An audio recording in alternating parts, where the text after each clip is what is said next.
Hey toi derrière ton écran qui aime les sujets sur la WWE, n'hésite pas à t'abonner à la chaîne de W Live France en activant les notifications pour ne rater aucune vidéo. Bisous.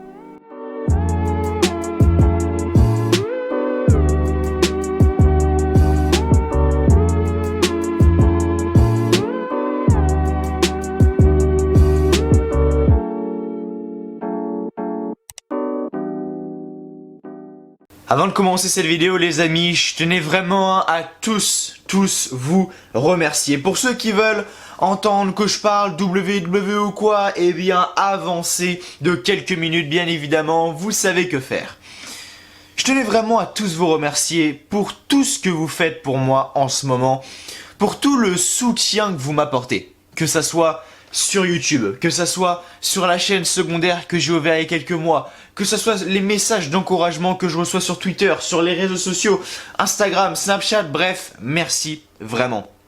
Et ça m'arrive de le faire, à chaque fois je termine mes vidéos en vous remerciant, etc. Il y a même des abonnés des fois qui me disent « Mathieu, à la fin de tes vidéos, tu remercies trop souvent, etc. » Mais c'est limite logique et normal pour moi de vous remercier pour la simple et unique raison que...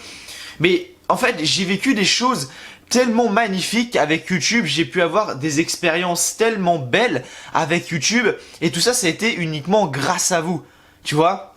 Et c'est pour ça qu'à chaque fois, je termine mes vidéos sur « Je vous souhaite à tous une très très bonne journée, une très très bonne soirée, que du bonheur, que des bonnes choses et je vous dis à la fois prochaine. » Salut à tous, encore une fois, merci à vous. Vous la connaissez, vous la connaissez, comment je pourrais expliquer ça là, les fins de vidéo, les fins de review, vous les connaissez. Vous la connaissez cette phrase-là.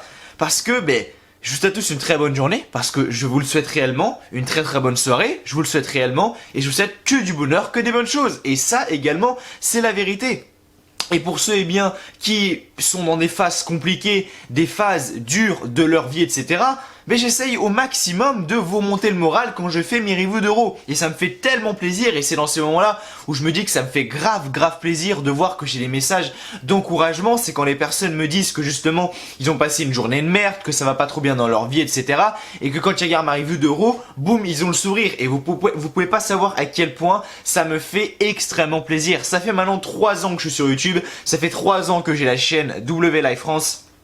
Et c'est passé très vite, d'accord? J'ai passé des très bons moments, j'ai eu des mauvais moments, j'ai eu des mauvaises périodes, des bonnes périodes. Il y a toujours des hauts et des bas. Mais j'ai réellement trouvé un épanouissement là-dedans. J'ai réellement trouvé quelque chose qui me plaisait, en fait, faire des vidéos, m'exprimer devant la caméra. Je suis encore jeune, tu vois, j'ai 18 ans.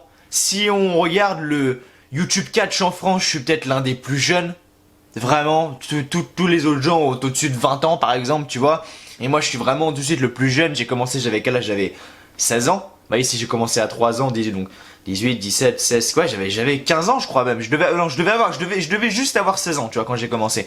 Non, quand j'ai commencé la chaîne YouTube, j'avais même pas 16 ans encore. J'ai commencé en mars 2017, donc là j'avais même pas 16 ans. J'avais 15 piges quand j'ai commencé. Si je compte bien, hein. Bref, attendez. 2017, attendez, avril 2017, bon on va faire plus simple, avril 2020, 18 ans, avril 2019, 17 ans, avril, ouais voilà, quand j'ai commencé la chaîne YouTube, j'avais même pas 16 ans, et je me suis lancé tôt dans YouTube, tu vois, et réellement j'ai vécu des choses magnifiques. Je pensais jamais être aussi fan de catch un jour que ça, même si la WWE, vous savez très bien que elle est très loin d'être au top du top. Mais en fait, j'ai vécu tellement des choses magnifiques. Je pensais jamais, avoir des opportunités pour, par exemple, assister à des shows de WWE au premier rang. Tu vois, bon, ça, je l'ai payé de ma poche, hein, bien évidemment. Mais si j'aurais pas eu la chaîne YouTube, j'aurais pas été un aussi gros fan, un aussi gros taré mental pour dépenser autant pour, par exemple, acheter un pack VIP, être au premier rang, rencontrer 3 superstars avant le show, etc. Ça, c'est sûr que non.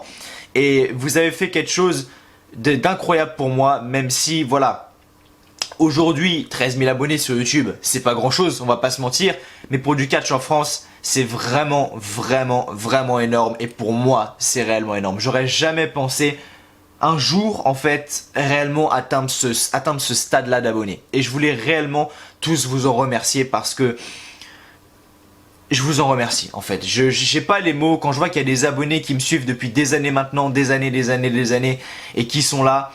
Et ben je voulais en fait tous vous remercier. Pour tous les nouveaux qui aiment mon contenu, merci. Pour toutes les personnes qui s'abonnent, qui regardent les vidéos, qui likent les vidéos, je veux vraiment vous remercier du plus profond de mon cœur. Et j'ai également ouvert une deuxième chaîne, une chaîne secondaire les amis, il y a quelques mois maintenant, qui me tient également énormément à cœur. Je sors pas énormément de vidéos parce que quand je sors une vidéo, ça me prend entre 30 et 50 heures de travail, tu vois. La dernière vidéo qui est sortie sur la chaîne secondaire, elle a mis, j'ai travaillé dessus pendant 47 heures, tu vois. Et le fait que il y a des personnes de la chaîne W Live France qui sont allées voir, qui sont allées s'abonner et qui ont juste lâché un petit like sur la dernière vidéo, mais ça m'a fait grave plaisir. Je vous la remets en annotation, en lien dans la description, si vous souhaitez aller la voir. Et puis voilà, après j'arrête de forcer avec ça, on n'en reparle plus. Mais je voulais vraiment toutes les personnes qui ont été voir cette vidéo là, vous pouvez pas savoir à quel point ça me fait plaisir, à quel point ça m'aide. On est bientôt déjà aux 90 likes, aux 90 pouces bleus. Et franchement, je vous en remercie du plus profond de mon cœur. Actuellement, 2020 est une année assez compliquée avec le Covid-19, avec le Black Lives Matter, tout ce qui se passe actuellement aux États-Unis, même en France, autour du racisme, etc. Tout ce qui se passe également avec le speaking out actuellement hein, sur les femmes, les témoignages, voilà, cherchez le mot, le témoignage des femmes qui ont subi des agressions sexuelles, des viols, etc. étant plus jeunes, voilà, ou même actuellement il y a une vidéo de Sturé qui est sortie il y a quelques jours. Donc sur la chaîne c'est ça le catch, hein, je tiens à le dire, justement sur le speaking out, hein, justement sur il parle de ça justement, mais au niveau du monde du catch, hein, et je vous invite à aller la voir. Je vais pas m'avancer sur le sujet parce que Sturi s'y connaît vraiment mieux que moi, donc je vous invite à aller voir sa vidéo, elle sera également en annotation, je vous la mets maintenant, voilà, et vraiment Sturi en fait a fait cette vidéo là et en fait ça m'a ouvert, enfin c'est pas que ça m'a ouvert les yeux parce que je m'y attendais, tu vois, je m'en doutais un petit peu, mais de voir qu'il y a justement des gens, des bookers, oui c'est ça, des bookers sur des shows de catch qui profitent bien justement des femmes, des catcheuses pour justement les mettre en avant. En gros c'est voilà, on fait des petits bails ensemble et puis je te book mieux sur mon show. C'est un peu le même délire, tu vois, et c'est un peu ce qu'il expliquait.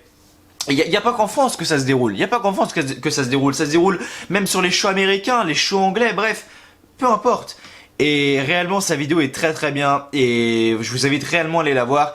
Et actuellement 2020 est une année assez compliquée, réellement avec comme j'ai dit le Covid-19, le Black Lives Matter, le speaking out, même si actuellement c'est des beaux mouvements. Hein, le speaking out, enfin, je dirais pas un beau mouvement, mais ce que je veux dire c'est que le speaking out c'est quand même quelque chose de fort, tu vois, quand il y a un témoignage d'une femme, c'est que déjà gros courage à elle parce que elles y arrivent, elles prennent leur courage à deux mains pour dévoiler quelque chose comme ça, ce qui est réellement pas facile. Moi je veux pas me mettre à leur place parce que c'est réellement pas facile, mais actuellement 2020, je pense que réellement 2020 c'est l'année de personne, en réalité. L'année 2020 c'est réellement l'année de personne. Et je voulais voilà, quand même tous vous remercier d'être là chaque semaine sur les reviews de Raw, les reviews d'AEW, les reviews de SmackDown, bref, et tous ceux qui sont allés voir les vidéos de la chaîne secondaire, je vous en remercie vraiment du plus profond de mon cœur et merci à vous. Voilà. Je m'arrêterai jamais de vous remercier en fait, parce que il faut être reconnaissant, il faut, comme on dit, rendre à César ce qui appartient à César, je crois qu'on dit ça comme ça. Et voilà, il faut savoir que sans vous, j'en serais jamais là. Et je vous en remercie énormément, les amis. Donc voilà, je tenais juste à vous remercier pour tout ce que vous faites pour moi. Et voilà, restez comme vous êtes les amis, vous êtes les meilleurs. Et merci à vous, en tout cas. Bon, vous avez sans doute vu le titre. Les amis, je vais pas mettre un titre qui concerne Raw, hein, parce que est-ce qu'il s'est passé quelque chose à Raw de spécial? Oui, il s'est passé quelques petites choses de spécial, mais ce n'a pas été le plus important. Le plus important, c'est ce qui s'est passé ce week-end, les amis, et plus précisément dimanche soir, effectivement, car dimanche soir, il y a eu le dernier épisode du documentaire, donc de Last Ride sur l'Undertaker, dans lequel l'Undertaker a annoncé sa retraite, les amis. Effectivement, dans ce documentaire, il a dit qu'il n'avait aucune envie de remonter sur les rings et que sa carrière était terminée. Ça a été annoncé également quelques heures après sur le compte Twitter officiel de la WWE, Instagram, j'ai pas vu. Mais sur le compte Twitter officiel de la WWE, ça a été annoncé, l'Undertaker prend sa retraite les amis. Et c'est réellement quelque chose qui m'a mis une claque dans la gueule pour vous dire la vérité. M'a mis une claque dans la gueule parce que je m'y attendais réellement pas. Je m'y attendais réellement pas. Et sa fin de carrière a tellement été gâchée. Il aurait dû arrêter à partir de WrestleMania 33 lorsqu'il perd face à Roman Reigns. Il aurait dû signer la fin de sa carrière. Mais non, le mec est revenu à droite à gauche pour des matchs en Arabie Saoudite de merde. Enfin bref, réellement des matchs totalement nuls à chier. Au moins, il a sauvé l'honneur avec ce match, ce bonheur de match face à AJ Styles à WrestleMania 36. Voilà. Ça par contre, ça a été vraiment cool, on va pas se mentir, hein, mais voilà, pour moi en fait sa fin de carrière aurait dû s'arrêter à WrestleMania 33 lorsqu'il a perdu face à Roman Reigns, qu'il a déposé ses gants, son chapeau, son costume, etc. Voilà, et le mec après il est revenu en Arabie Saoudite, t'as pas compris pourquoi, enfin bref, fin de carrière pour moi totalement gâchée pour l'Undertaker, même s'il a fait un match, un match que j'ai réellement apprécié, il y a des gens qui ont détesté, il y a des gens qui ont apprécié, bref. Comme on dit, hein, les goûts et les couleurs, on sera jamais tous d'accord là-dessus et c'est ça qui est beau avec le catch, c'est que on n'aura jamais le même point de vue sur une superstar, sur un booking, sur une storyline, bref. Et c'est ça qui est beau avec le catch, c'est qu'on a tous un avis différent. Mais ce que je veux dire, c'est que voilà, pour moi, ça aurait dû s'arrêter à WrestleMania 33 lorsqu'il a perdu face à Roman Reigns. Et maintenant, l'annoncer un petit peu comme ça dans un documentaire sur le WWE Network, mais c'est pas que ça la, en fait, c'est pas que ça la fout mal et c'est pas que je suis déçu, mais je m'y attendais quand même à gros. Je m'attendais quand même à plus gros et j'espère qu'il y aura plus gros, c'est-à-dire que j'espère que quand il y aura le retour du public à la WWE, eh bien on aura un petit segment de fin de carrière pour l'Undertaker, Undertaker Hall of Famer, voilà, c'est sûr à 100%. Et voilà, j'espère qu'on aura un petit segment pour l'Undertaker, un petit segment pour lui, un segment pour lui dire merci pour tout ce qu'il a fait. Plus de 25 ans de carrière pour l'Undertaker. 25 ans ou 30? Non, 25 ans. 25 ans de carrière pour l'Undertaker. C'est juste énorme. En été 25 ans ou 35 ans, je sais plus. Attendez, honte à moi hein, de pas connaître la carrière de l'Undertaker, mais attendez, j'étais pas né en même temps. Hein. C'est le mec, il cherche des excuses. Undertaker Career Debut. Qu'on regarde ensemble. En quelle année a-t-il commencé sa carrière? Il a commencé en 1987. Donc 1987, donc là on est en 2020. 2020 plus 10, ça fait 30. 33, ça fait 33 ans. Ouais, moi je vois ce qu'il y a écrit là. C'est qu'il a commencé sa carrière en juin 1987. En juin 1987, donc ça fait du coup 33 ans, si je compte bien. C'est ça, ça fait 33 ans. 33 ans que l'Undertaker est dans le monde du catch et réellement... ça fait bizarre de voir qu'une légende comme ça prend sa retraite. Maintenant, c'est réellement mérité pour lui. Hein, je veux dire, c'est réellement mérité pour lui. Mais ça fait quand même bizarre de voir que quelqu'un comme lui prend sa retraite comme ça. Parce que c'était réellement un peu le héros de mon enfance, hein. Je pense que comme beaucoup, hein, actuellement ceux qui regardent la vidéo, je pense qu'on a tous connu la WWE à la même époque. C'est quand le catch avait un gros boom en France, que c'était la mode en France dans les années 2010, enfin 2009-2010, lors de l'époque de Catch Attack. Je pense qu'on a tous découvert l'Undertaker à ce moment-là. Et c'est réellement quelqu'un qui a marqué mon enfance. Et voilà, je me souviens de l'Undertaker, quand je le voyais arriver, je me pissais dessus. Réellement, limite, je faisais des cauchemars, je me souviens. Parce que j'étais tout petit et quand je voyais l'Undertaker, réellement j'en avais peur, tu vois. Je pense qu'on n'était pas les seuls. Hein. L'Undertaker a réellement l'une des meilleures gimmicks de tous les temps. Et voilà, il prend sa retraite. En tout cas, c'est mérité pour lui. Et n'hésitez pas à me dire ce que vous pensez de la retraite de l'Undertaker, les amis. En tout cas, moi, je trouve qu'il le mérite en tout cas. Ce qui est totalement logique d'ailleurs.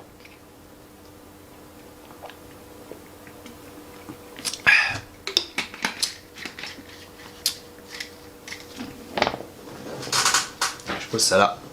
Enfin bref. Merci à vous les amis de me retrouver aujourd'hui pour cette review de Raw. C'est vrai que j'ai les yeux explosés, normal, je viens de me réveiller comme d'habitude. Mathieu toujours à l'affût, boum boum, on se réveille à 8h30 pour pouvoir upload la vidéo le plus rapidement possible. Si vous voyez que j'ai une casquette les amis et que vous voyez que je me suis bien coupé les cheveux, effectivement, C'est parce qu'hier je suis allé au coiffeur, tu vois. Hier j'arrive au coiffeur, boum boum. Et je vois qu'il y a personne au coiffeur. Je me dis cool, c'est bien, je vais pouvoir passer parce que je vais toujours au même coiffeur, tu vois. Et je vois qu'il y a personne. Je me dis yes, c'est cool, je vais pouvoir passer direct et tout. Donc j'y vais et je vois qu'il y a même pas les coiffeurs, genre il y a que le patron. Tu vois, parce que d'habitude ils sont 3 et je me fais toujours couper par ma coiffeuse, tu vois, qui est une femme. Et là je vois, d'habitude ils sont 3 et là je vois le patron qui est tout seul. Donc je dis bah que c'est pour me couper les cheveux, machin tout ça. Il me dit bah écoutez, je vais vous prendre et tout, donc je vais vous prendre, hein, vous m'avez compris, heureusement. Donc on va au coiffeur et tout, enfin on va sur... je m'assois sur le siège et tout, il commence à me couper et tout. Et le mec vraiment, il m'a assassiné. Vraiment, il m'a assassiné. Je compte garder cette casquette là jusqu'à ce que mes cheveux repoussent parce que le mec m'a tué les vaches. C'est-à-dire que là, je voyais ce que c'est un Playmobil. Bah réellement, il m'a fait une coupe de Playmobil. Ah bah oui. Donc j'ai réellement, voilà, parce que d'habitude c'est ma coiffeuse qui me coupe, donc elle me fait mon petit dégradé, machin tout propre. Ah par contre, lui, il m'a niqué. Ah c'est-à-dire que les dégradés, ils s'en battaient les couilles, tu vois. Il l'a réellement fait en mode, je sais pas, il a coupé les pointes. C'est-à-dire que d'habitude, vous savez, j'ai toujours des mèches qui descendent un peu, tu sais, je peux me faire comme ça et tout. Là, c'est tout coupé comme ça, on dirait un putain de Playmobil, bordel de merde. Bref, il m'a réellement assassiné cet enculé. Et bref. Donc voilà. Dommage. Dommage. Mais bon. Si vous voyez que j'ai une casquette, c'est tout à fait normal. Alors, donc gros les amis, ça y est, on y est. Putain, Mathieu, ça fait 17 minutes que tu parles, que tu racontes ta vie. Tu nous remercies, tu nous parles de l'Undertaker, tu nous parles de tes cheveux. Mais nous, on veut que tu nous parles de Crash. Ça fait 18 minutes que la vidéo a commencé. Tu penses pas que ça abuse un peu? Non, non, j'abuse pas, non. Bref. Ah là là. Sacré vous. Ouais. Bref. Donc gros les amis, qu'est-ce qui... honnêtement, je respecte les mecs qui regarderont en direct. Réellement, je vous respecte plus que tous les mecs qui regarderont en direct. Comment vous faites pour ne pas vous faire chier vraiment et vous dire putain, je vais rester éveillé pour regarder ce bordel de Raw à la con. Sans déconner, il y a eu des bonnes choses ce soir. Il y a eu des bonnes choses, mais comme d'habitude, il y a eu de mauvaises choses également. Ah, le match lui fait que critiquer. Bah ouais, logique. Comment ne pas critiquer un show comme Raw? Vraiment, comment ne pas critiquer un show comme Raw qui est à côté de la plaque, encore une fois. Le show est encore une fois à côté de la plaque. Je prends un exemple tout con. Hein. Qui actuellement en a quelque chose à foutre de la storyline entre Natalya et Lana? Entre Natalya, Lana et Liv Morgan. À part les gens qui sont en kiff sur Liv Morgan et qui regardent les matchs de Liv Morgan la main dans le slibard. Qui? Personne. Tout le monde s'en contrecarre les couilles. À part, comme j'ai dit, les gens qui sont en kiff sur Liv Morgan et qui regardent les matchs de Liv Morgan la main dans le slibard. Personne n'en a rien à foutre. Nul à chier. Ce qui a été bien ce soir, et ce que j'aime bien, et ce que j'ai hâte de voir, c'est le match entre Dolph Ziggler et Drew McIntyre à Extreme Rules. Oui, sur le papier, Drew McIntyre, Dolph Ziggler, ça peut ne pas faire rêver pour un match pour le championnat du monde. Mais, il y a quand même un mais, c'est que Dolph Ziggler et Drew McIntyre sont incroyables dans le ring, les deux. Dolph Ziggler est sans doute l'un des meilleurs catcheurs dans le ring. Drew McIntyre, pareil. Je veux dire, les deux sont super dans le ring. Donc, ça peut nous donner quand même un gros match, Extreme Rules. Et même si je sais très bien que Drew McIntyre conservera, j'ai tout de même envie de voir ce qui va se passer entre Dolph Ziggler et Drew McIntyre. Surtout que ça y est, ça a été annoncé officiellement. Dolph Ziggler n'est plus à SmackDown, il est transféré à Raw avec son pote Robert Roode. Robert Roode qu'on n'a pas vu depuis... Ça fait je sais pas combien de temps qu'on l'a pas vu Robert Roode, mais bon, en tout cas, il est transféré à Raw avec Dolph Ziggler. Je m'en fous un petit peu, mais bon, tant mieux pour lui, j'ai envie de vous dire. Et du coup voilà, donc c'est tout ce qu'il y avait. C'est tout ce qu'il y avait. Voilà, il y a juste ça qui a été lancé. Qu'est-ce qu'on a eu ce soir? On a eu R-Truth qui était réellement hilarant, vraiment. C'est-à-dire que on a Nia Jax, tu vois, qui arrive. La meuf arrive, elle est vénère, tu vois. Elle prend une chaise, elle s'assoit au milieu du ring. Et t'as R-Truth qui arrive, tu vois. On a Nia Jax, elle commence à parler, elle commence elle commence à cracher sur Charlotte, etc. Et on a R-Truth qui arrive, tu vois. Le mec arrive, machin, Nia Jax est complètement saoulé, elle dit mais qu'est-ce qu'il fout là encore, ce con? On a R-Truth qui arrive, et regarde Nia Jax, il fait mais t'es qui toi? Moi, j'ai un match contre Akira Tozawa. Pourtant, tu ressembles pas à Akira Tozawa. Nia Jax, il dit non, je suis pas Akira Tozawa et laisse-moi tranquille, j'ai pas envie de rigoler. Il dit mais comment ça, laisse-moi tranquille? C'est moi.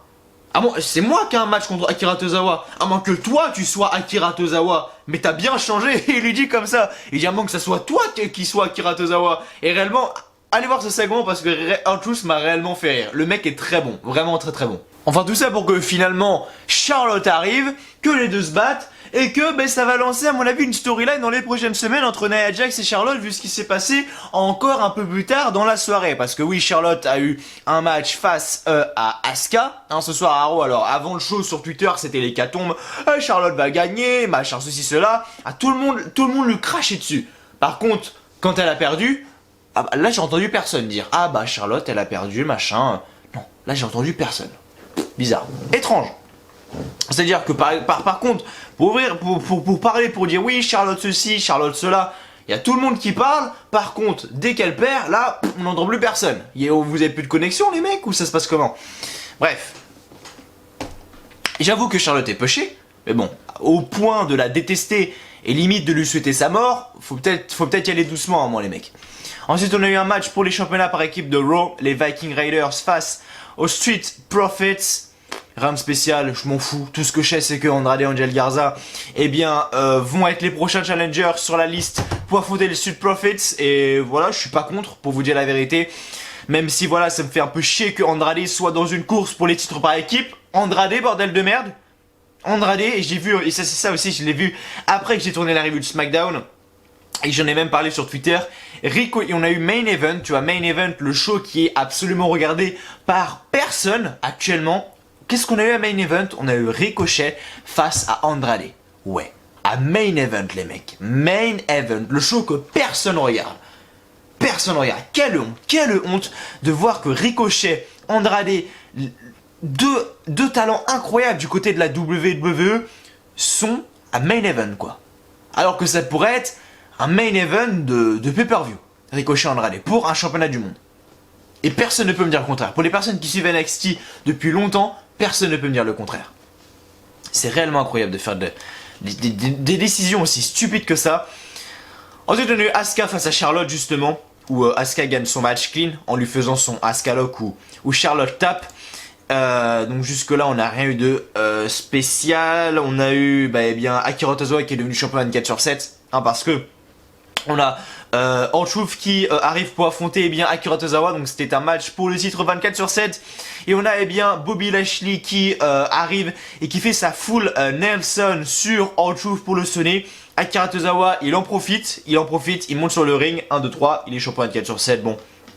Qui actuellement, on a quelque chose à foutre du titre 24/7, absolument personne, mais en tout cas, il faut en parler et on en parle. Ensuite, on a eu le match, comme j'ai dit, avec Natalya, Liv Morgan, tout le bordel. Bref, je m'en bats les couilles pour vous dire la vérité. Liv Morgan contre Natalya, coupé de Lana, je m'en fous. Et qui en a quelque chose à foutre? Absolument personne. On a eu un segment avec Randy Orton qui est arrivé, avec Ric Flair pour parler du Big Show. Enfin bref, c'était pas très intéressant pour vous dire la vérité. Autant Randy Orton, ce qu'il fait chaque semaine, etc. J'aime beaucoup, surtout ces derniers mois. Par contre là, ça m'a réellement pas intéressé. En fait, le show de ce soir ne m'a pas intéressé. Surtout qu'après, bon, boum, cerise sur le gâteau, on a un match pour les championnats féminins d'Euro. Sasha Banks et Bayley face aux Iconics. Et voilà, les Iconics perdent. Sasha Banks et Bayley gagnent. C'est relou. Allemand, c'est relou. Parce que, Sasha Banks et Bayley, actuellement, qui a envie de les voir championnes par équipe? Il y en a peut-être, hein, mais moi personnellement j'en ai marre et j'ai pas envie de les voir championnes par équipe. Sasha Banks et Bayley, ça fait je sais pas combien de temps qu'elles sont ensemble, machin. Tout le monde veut leur, tout le monde justement veut veut que leur équipe soit dissoute. Voilà, c'est le mot que je cherchais. Veut que leur équipe soit dissoute. Mais dans cet état d'esprit là, j'ai pas l'impression. J'ai réellement pas l'impression. Et ça me fait chier. Ça me fait chier pour vous dire la vérité. Bref, les Iconics qui, voilà, je sais pas ce qu'elles vont foutre. Elles vont jobber à droite à gauche. Ça va être super. Bref. Ouais, c'est mon équipe préférée. Du coup, je rage un peu. Qu'est-ce qui se passe? Ensuite, on a eu un match entre Apollo Crews et Shelton Benjamin qui en a quelque chose à foutre. Enfin, bref. Qui en a quelque chose à foutre de Raw, les amis? Je m'en bats les couilles, mais à un point. À la fin, on a Rey Mysterio qui arrive avec son fils Dominic, Seth Rollins. Je m'en bats les couilles également de cette storyline. En fait, je m'en fous de ce qui se passe à Raw. Raw est nul, Raw est fade. Le Raw de ce soir était nul, vraiment, il n'y a rien eu. Bref. Vraiment passé. Parce que pour toutes les personnes qui qui aiment regarder de la merde, et pourtant j'en connais des personnes qui aiment regarder de la merde et qui me disent bah si Mathieu, moi je comprends pas, j'ai adoré le show. Mais si t'adores le show, tant mieux pour toi. Si t'adores regarder Rose, si t'adores regarder de la merde, mais vas-y, regardez, fais-toi plaisir mon pote.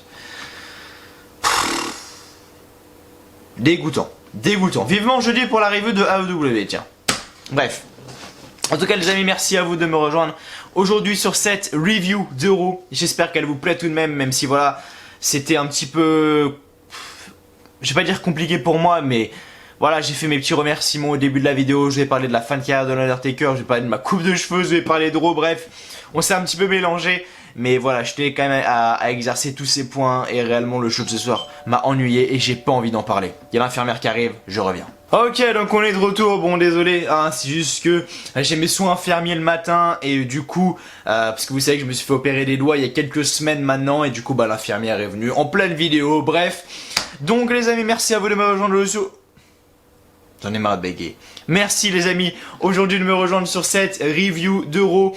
Avant de commencer, n'oubliez pas de mettre un petit like, un petit pouce bleu qui fait toujours extrêmement plaisir, de vous abonner à la chaîne YouTube si vous aimez ce que vous voyez. Et on se retrouve tout de suite pour les résultats d'Euro du 22 juin en direct de Orlando au Performance Center. C'est parti. Donc Raw du 22 juin en direct de Orlando au Performance Center. Donc les commentateurs étaient comme d'habitude Tom Phillips, Baron Saxton, Samoa Joe, les amis. Donc on a directement commencé le show avec le champion du monde, donc Drew McIntyre, qui est arrivé sur le ring et qui a pris le micro. Donc Drew McIntyre dit que ce soir, c'est les champions du lundi. Ce qui a commencé lundi dernier, alors que R-Truth a accepté un combat par équipe où le titre WWE était en jeu. Maintenant, il faut regarder vers le futur, et la musique de Dolph Ziggler commence. À la plus grande surprise de tout le monde, Dolph Ziggler arrive sur le ring et dit que Drew McIntyre doit être heureux de le voir. C'est une belle surprise. Comme on sait, AJ Styles a été échangé à SmackDown et en retour à Raw, Raw donc gagne Dolph Ziggler et son partenaire Robert Roode. Personne n'est plus heureux que lui de le voir champion. Il ne voudrait pas le voir perdre. McIntyre demande pourquoi il est ici. Dolph Ziggler dit que Drew McIntyre a déjà oublié son histoire de retour. Il y a des années, McIntyre était ici et il a été viré. Ça aurait dû être terminé pour de bon. Mais s'il n'était pas là, eh bien, il ne serait pas revenu à Raw. En gros, il lui fait comprendre que voilà, sans Dolph Ziggler, Drew McIntyre ne serait rien. Parce que oui, quand Drew McIntyre a eu ses débuts au main roster, on va dire, il a été rapidement champion par équipe de Raw avec Dolph Ziggler. Et du coup, on n'a rien de spécial, on a juste cette fin de promo là et du coup, on nous a annoncé que Dolph Ziggler aura un match face à Drew McIntyre pour le championnat de la WWE à Extreme Rules. Ensuite, on a Nia Jax qui est arrivé avec une chaise, donc qui est arrivé sur le ring avec une chaise. Nia Jax dit que c'est sûrement lundi car Charlotte Flair a encore ce qu'elle veut. Peu importe qu'elle l'ait mérité ou non. Charlotte obtient une chance pour le titre, alors qu'à Backlash et lundi dernier, elle a été victime de triche. Où est la justice? Et la musique de R-Truth commence, et il arrive sur le ring. Et c'est là le moment où c'est marrant. Donc je vous dis que Nia Jax semble confuse. Il doit avoir un combat contre le chef d'un clan de ninja mené par Akira Tozawa pour son titre 24/7. À moins qu'elle est le vrai Akira Tozawa, Nia dit qu'elle n'est pas d'humeur pour ça. Je vous demande qui elle est, si ce n'est pas Tozawa. Akira Tozawa arrive derrière les commentateurs et R-Truth prend la fuite alors que les ninjas voulaient l'encercler. Nia Jax dit qu'elle ne va pas partir. Charlotte Flair arrive et dit que Nia Jax a gâché ses 2 combats de titre. Maintenant, on va la voir pleurnicher sur le ring. Nia Jax dit que Charlotte a eu son combat à cause de son nom de famille. Charlotte va au contact et l'affrontement éclate entre les deux femmes et les arbitres arrivent pour séparer les deux. Ensuite du coup, match par équipe pour les championnats par équipe de Raw. Donc les Street Profits, donc les champions face aux Viking Raiders, donc victoire des Street Profits les amis. Donc à la fin du combat, on a Montez Ford qui prend la taille et qui fait un splash à Eric ou Ivar, je sais plus, pour le compte de 3, alors que Dawkins charge Eric pour l'empêcher de bloquer le compte. Donc victoire des Street Profits. Et après on a Angel Garza et Andrade qui sont arrivés pour attaquer les Street Profits. Donc ça va donner lieu à mon avis à une storyline entre les Street Profits, Angel Garza et Andrade dans les prochaines semaines. Ensuite un match pour le championnat féminin de Raw, Asuka, donc la championne face à Charlotte Flair. Donc à la fin du combat, Charlotte fait une powerbomb à Asuka, mais Asuka la surprend avec un Asuka Lock pour la faire taper. Donc Asuka gagne ce match. Ensuite, on a R-Truth qui arrive sur le ring pour son match face à Akira Tozawa pour le titre 24/7. Mais Bobby Lashley arrive avec MVP et ils attaquent tous les ninjas qui étaient autour du ring. Et Lashley termine avec sa full Nelson sur R-Truth pour le sonner et ils s'en vont. Et Akira Tozawa se relève et fait le compte de 3 sur R-Truth pour devenir le nouveau champion 24/7. Liv Morgan face à Natalya. Natalya qui était donc accompagnée de Lana, donc Natalya gagne ce match avec son Sharp Shooter pour la faire taper. Et juste après le match, on a vu Liv Morgan et on a vu Ruby Riott surtout. J'avais oublié que Ruby Riott était encore là, putain de merde. Donc bref, voilà, donc rien de spécial juste ici. On a eu le segment avec Ric Flair, donc Ric Flair qui arrive sur le ring. Donc Ric Flair dit que lorsque sa fille sera de retour, Najek va souhaiter être dans un autre monde. Charlotte est en mission et Naya aura des ennuis. Donc Ric Flair dit que les gens lui demandent qui est le meilleur catcheur du business. Les gens disent que c'est discutable, mais non. Il y a une seule personne aujourd'hui et il s'agit de Randy Orton. C'est le meilleur de tous et il veut le dire en personne. Et Randy Orton arrive sur le ring.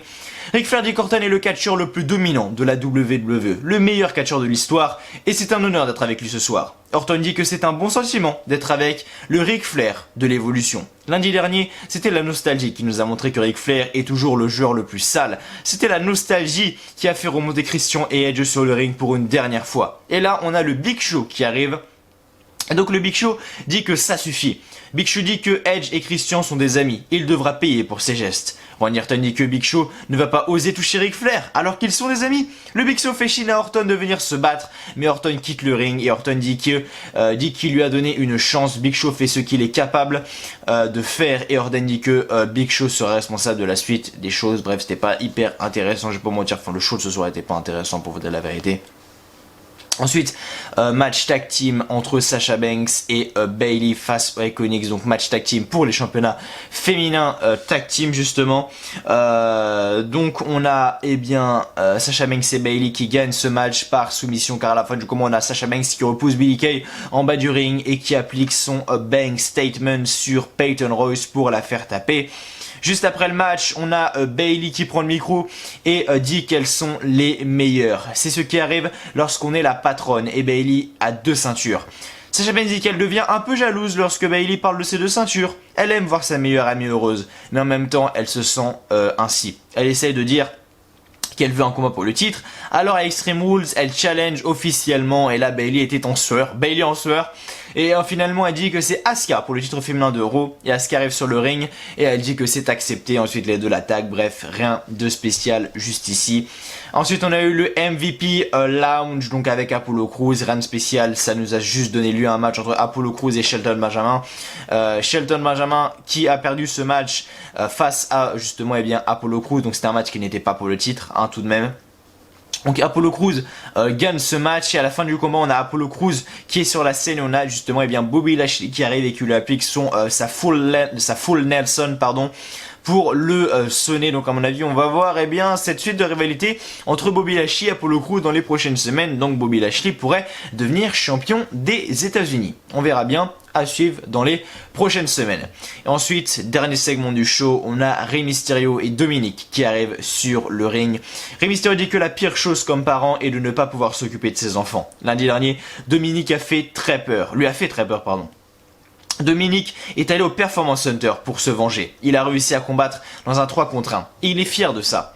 Et Seth Rollins arrive sur la scène et dit qu'il met le Messie dans une situation difficile. Est-ce qu'il va sur le ring détruire un père devant son fils? Est-ce qu'il va sur le ring et forcer Rey à regarder pendant qu'il sacrifie son garçon?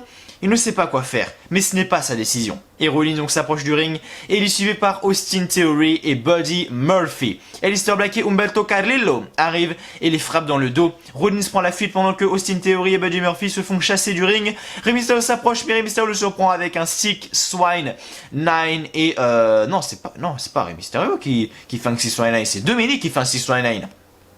Donc Rey et Dominic veulent écraser l'œil de Rollins contre la marche d'acier, mais Buddy Murphy et Austin Theory le sauvent à la dernière minute et Rollins veut attaquer l'œil de Dominic, mais Humberto Carrillo le chasse avec une chaise et le show se termine ainsi. Donc c'était réellement pas une bonne édition de Raw pour vous dire la vérité.